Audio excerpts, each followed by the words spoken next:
742억 달러 감소한 것을 알 수 있습니다. 이거 충격적입니다. 지금까지는 연준이 유동성을 줄인다 이런 말만 무성했을 뿐 실제로 유동성이 감소하진 않았고 유동성이 증가하는 속도만 감소했을 뿐입니다. 구독자 여러분 안녕하세요. 블랙입니다. 오늘은 돈 풀기는 지속될 수 있을까?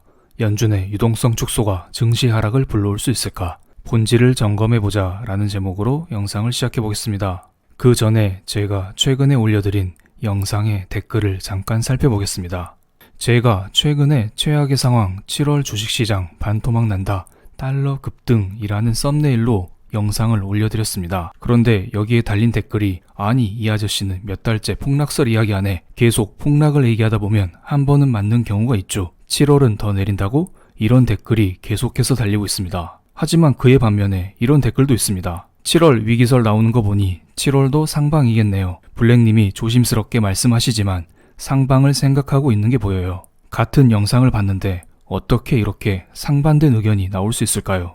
이 영상을 보고 제가 폭락설을 주장한다 이런 말을 하시는 분들은 아마도 썸네일과 영상만 딱 보고 바로 댓글을 다신 분이라 생각이 됩니다. 제가 유튜버이기 때문에 어쩔 수 없이 어느 정도 제목과 썸네일을 자극적으로 만들고 있는 점 양해 부탁드립니다. 하지만 저는 최근에 폭락설을 주장한 적이 없습니다. 오히려 아랫분처럼 상방을 생각하고 있습니다. 아니죠. 이런 말 하면 또 안티들이 개거품하고 물고 늘어지겠죠. 어쨌든 저는 시장에 알려진 팩트 위주로 설명을 드리고 영상 중간중간에 저의 사견을 말씀드리고 있으니 참고해서 영상을 봐주시면 감사하겠습니다. 원래 2019년도에는 제가 저의 의견을 자유롭게 말하곤 했습니다.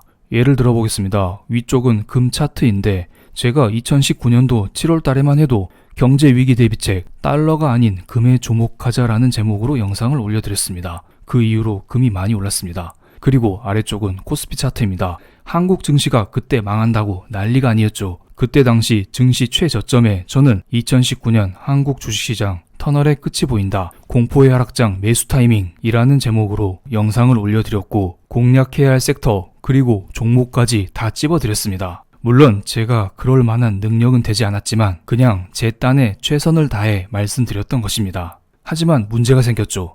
바로 2020년 코로나 위기입니다. 코로나 위기 때 금이 폭락하고 주식도 폭락을 했습니다. 이때 안티들의 반응이 장난이 아니었습니다. 그들은 마치 기다렸다는 듯이 블랙 사과 영상 찍어라, 시치미 떼면 다냐, 방송 접어라 이런 의견들이 한둘이 아니었습니다. 그래서 저는 그 이후로 영상의 방향성을 조금 바꿨습니다. 최근 그래왔었고 앞으로도 그럴 예정입니다. 되도록이면 영상에서는 팩트 위주로 설명을 드리고 그 팩트 안에 앞으로 전개 가능한 시나리오를 여러 개 담고 거기에 저의 의견을 아주 살짝 섞어서 영상을 만들어 드리겠습니다. 그럼 다시 본론으로 돌아가 보겠습니다. 이번 영상의 주제는 연준의 유동성 축소입니다.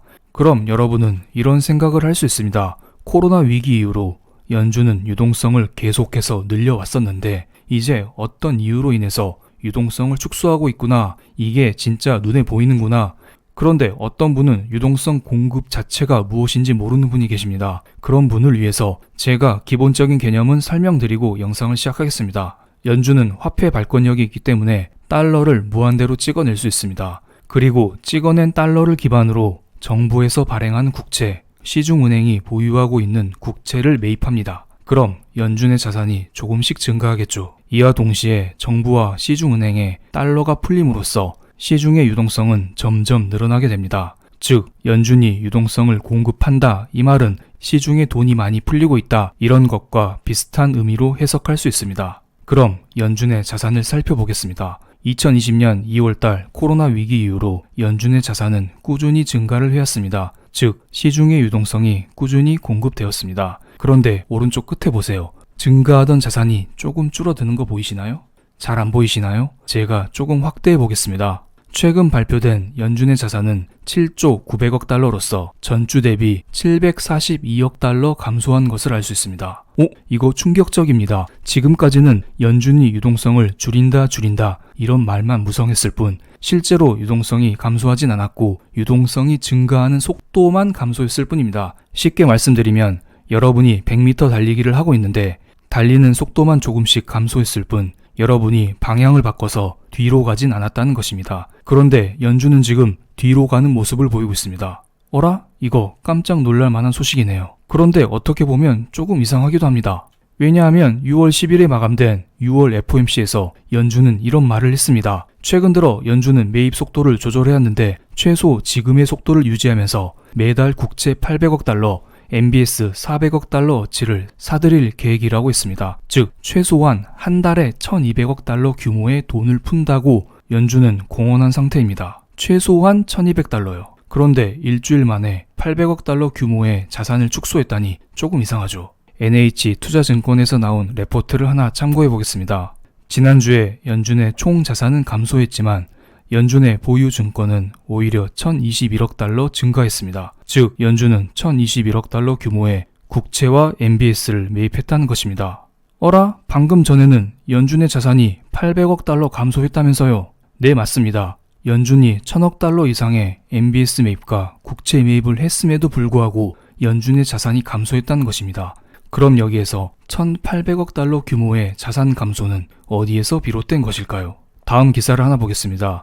연준의 자산이 감소한 주 원인은 크게 두 가지라고 합니다. 첫 번째, 레포 운용, 두 번째, 통화 수합이라고 합니다. 첫 번째, 연준의 레포 규모는 지난 10일 1670억 달러에서 지난 17일 790억 달러로 880억 달러 규모 감소했습니다. 그리고 연준의 통화 수합 운영 역시 같은 기간 4,445억 달러에서 3,525억 달러로 920억 달러 정도 감소했습니다. 이거 두 개 합치면 1,800억 달러 정도 됩니다. 정리해드리겠습니다. 연준은 여전히 국채 매입과 MBS 매입을 통해서 돈을 지속적으로 풀고 있습니다. 하지만 레포 운용과 통화 수합 측면에서 유동성이 조금 감소하면서 전체적으로 자산이 감소하는 것처럼 보이는 것입니다. 여기에서 레포 운용과 통화 수합에 대해서 간단히 살펴보겠습니다. 아시는 분들은 복습한다 생각하시고 편하게 들어주시면 감사하겠습니다.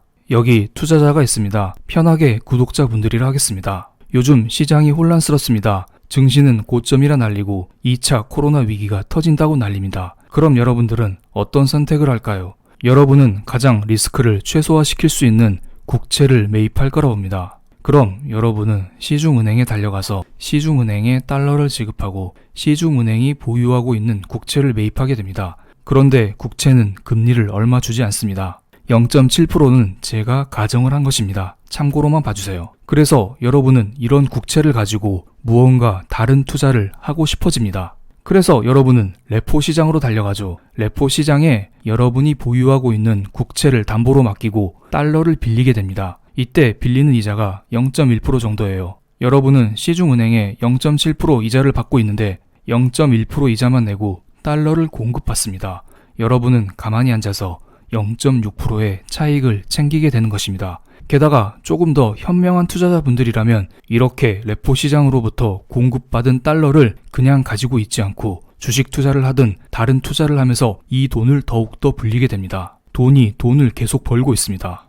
그런데 연준에서 이를 가만히 보고 있지 않겠죠. 그래서 연준은 기존의 레포 금리 0.1%를 조금 올립니다. 그래서 기존의 0.1% 레포 금리가 0.15%로 조금 올라가게 됩니다. 그럼 투자자 입장에서는 조금 부담이 될 거라 봅니다. 만약에 다른 곳에서 0.13% 이 정도 금리만 제공해주면 투자자 입장에서 굳이 레포 시장에서 돈을 빌리지 않고 다른 곳에 가서 돈을 빌릴 수 있을 거라 봅니다.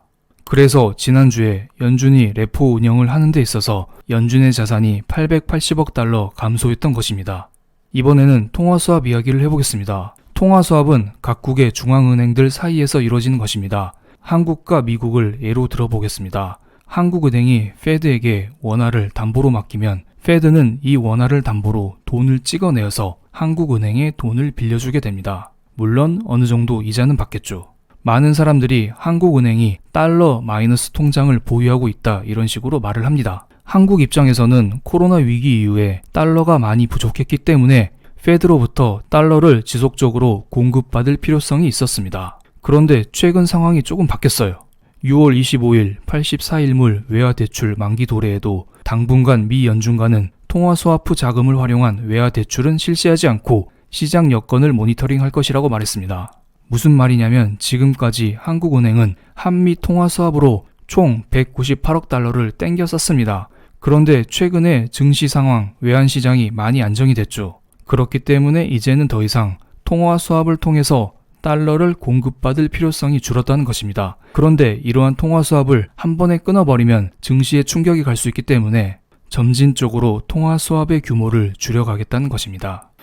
그런데 연준은 한국뿐만 아니라 여러 신흥국들과도 통화 수합을 맺었습니다. 많은 나라에서 한국은행과 비슷한 움직임을 보여주고 있습니다. 그렇기 때문에 통화 수합 측면에서 연준의 자산이 920억 달러 감소했던 것입니다. 종합해드리겠습니다. 지난주에 RP 금리 인상, 통화 수합 규모 감소로 인해서 연준의 자산이 감소를 했습니다. 하지만 연준의 자산이 감소하고 있음에도 불구하고 연준은 최근 FOMC를 통해서 이미 한 달에 최소 1200억 달러 규모의 국채와 MBS를 매입하겠다라고 언급한 상태이기 때문에 연준의 유동성 공급은 지속될 거라 봅니다. 하지만 대외 여건이 지속적으로 개선되고 있기 때문에 RP 운용 통화 수합 측면에서 연준의 자산은 지속적으로 감소할 것으로 보입니다.